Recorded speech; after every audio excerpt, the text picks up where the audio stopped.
वो भी एकदम वैसे ही बोल रहा है, उछल भी रहा है, सब कुछ कर रहा है। क्या पता हम भी वैसे ही हों। फिलोसफी का यही तो मजा है, फिलोसफी आपको सोचने के इतने हजार एंगल्स देगा कि दिमाग खराब हो जाता है। Like the Truman Show. The Truman Show. मैंने देखा है, मैं इंग्लिश में बहुत कम देखता हूँ फिल्में, और मुझे बहुत कम आइडिया है। But जो आपने describe हाँ, हो किया, सकता है। उसको नहीं पता वो दुनिया। हाँ, मैंने कुछ दिन पहले वो फिल्म देखी है जो किसी ने कई बार मुझे लोगों ने कहा कि वो मैट्रिक्स। हाँ, तो मैट्रिक्स वही शंकराचार्य की फिलोसफी है बेसिकली। नहीं सच में है। हाँ, वही तो है, मैट्रिक्स तो वही है। तो फिर जब मैंने सोशियोलॉजी पढ़ा, उसमें जेंडर को लेके पहली बार एक चैप्टर पढ़ा, सेक्स और जेंडर में क्या अंतर है, पैट्रियार्की क्या है, वो सब पढ़ा। कुछ लोग पढ़ते हुए एक गैप बना पाते हैं कि क्या पढ़ना है, लिखना है और क्या जीना है। मेरे साथ वो हो नहीं पाता। अज्ञेय ने कहा ना कि एक दीवार है बीच में, शब्द और अर्थ के बीच में, उसको कैसे मैं विस्फोटक भर के उड़ा दूं, तो वो दीवार एग्जिस्ट कर नहीं पाती। अगर मैं कुछ नया पढ़ता हूं तो उसका इम्पैक्ट मेरे ऊपर ना हो, ये हो नहीं सकता, हो जाता है इम्पैक्ट। तो जेंडर पढ़ा, अम्बेडकर को पढ़ा तो मैं अम्बेडकराइट भी कुछ होने लगा, क्योंकि तर्क है ना। अब डॉक्टर अम्बेडकर को आप सीधे खारिज कर दो, उतना पढ़ा लिखा आदमी पूरी संविधान सभा में नहीं मिलता हमें। जिस आदमी के पास पीएचडी भी 2-3 पीएचडी की हो, जिस आदमी ने, हम तो एक में इतना मतलब फूल जाते हैं। जो आदमी इकोनॉमिक्स में 2 पीएचडी कर चुका हो, लॉ में पीएचडी कर चुका हो, उस आदमी की और वो भी पीएचडी ऐसे नहीं कि ठेके पे करवाई हो, यहाँ तो ठेके पे हो जाती है पीएचडी। कोलंबिया से की है, लंदन स्कूल ऑफ इकोनॉमिक्स से पीएचडी किया है, कोई मजाक तो है नहीं। जब वो आदमी आर्गुमेंट्स करेगा, सवाल पूछेगा, आप सवाल का जवाब गाली से थोड़ा ना दे सकते हैं, आपको जवाब देना पड़ेगा। ट्रू। और जवाब नहीं है तो मानना पड़ेगा, कैसे नहीं मानेंगे।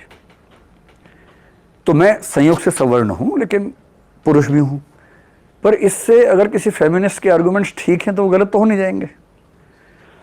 ऐसी अम्बेडकराइट के, मार्क्सिस्ट के आर्गुमेंट ठीक है तो कैसे गलत हो जाएंगे, जब तक मेरे पास प्रतितर्क ना हो। और मेरी समझ हमेशा से ये है कि अध्ययन करते हुए मुझे किसी का वकील नहीं बनना है। अगर मैं तुलसीदास जी को पढ़ूं और ढोल गंवार की पंक्ति है तो मैं वकील बन के उनकी सुरक्षा नहीं करूंगा, मैं सारे पर्सपेक्टिव समझना चाहूंगा कि वो पंक्ति क्यों है। जहां वो अच्छी बात कह रहे हैं मैं बहुत दूर तक जाके समर्थन करूंगा उनका। लेकिन यदि कोई बात नहीं समझ में आती है तो मैं कहूंगा कि कम से कम इस मामले में तुलसीदास या कबीर कोई भी अपने समय से आगे नहीं निकल पाए, हमें नहीं निकल पाते। हम लोग एनिमल राइट्स को लेकर बहुत सजग नहीं होते हैं। आज से 100 साल बाद हो सकता है कि हमें प्रिमिटिव कहा जाए, कि उस ज़माने के लोग एनिमल्स राइट्स की बात करते हुए हंसते थे, कुत्तों को पत्थर मारते थे, कितने नीच किस्म के लोग थे। हमारे बारे में कहा जाएगा, 100 साल बाद कहेंगे लोग। तो मैं कैसे मान लूँ कि कबीर और तुलसी और ये लोग इतने समझदार होने चाहिए थे कि ये 500 साल बाद का देख लें, फेमिनिज्म को भी देख लें। हम भी कहाँ देख पा रहे हैं। हम डेमोक्रेसी के आगे नहीं सोच पाते। अब बायोक्रेसी की बातें चल रही हैं कि why democracy only in the human beings, why not in all the species, why should the animals have less rights than the human beings just because we have the power, that is not done. ये भी सवाल उठेंगे ना।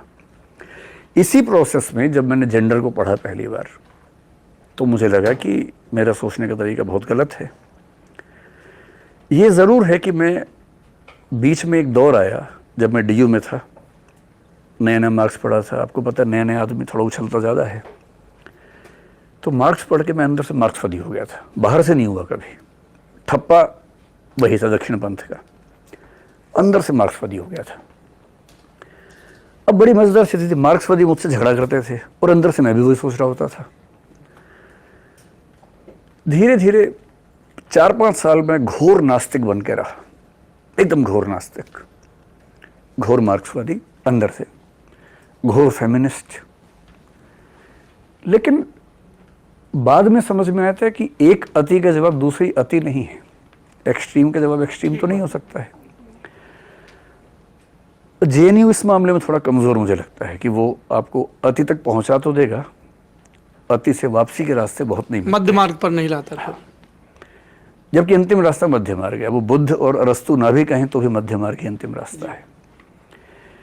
इसलिए gender sensitive होने के लिए आपको जेंडर के लिए जिहादी होने की जरूरत नहीं है ना। सहज मतलब सार है सहज, सहज रहते हुए जीवन को कैसे बेहतर बना लें, वही सार है।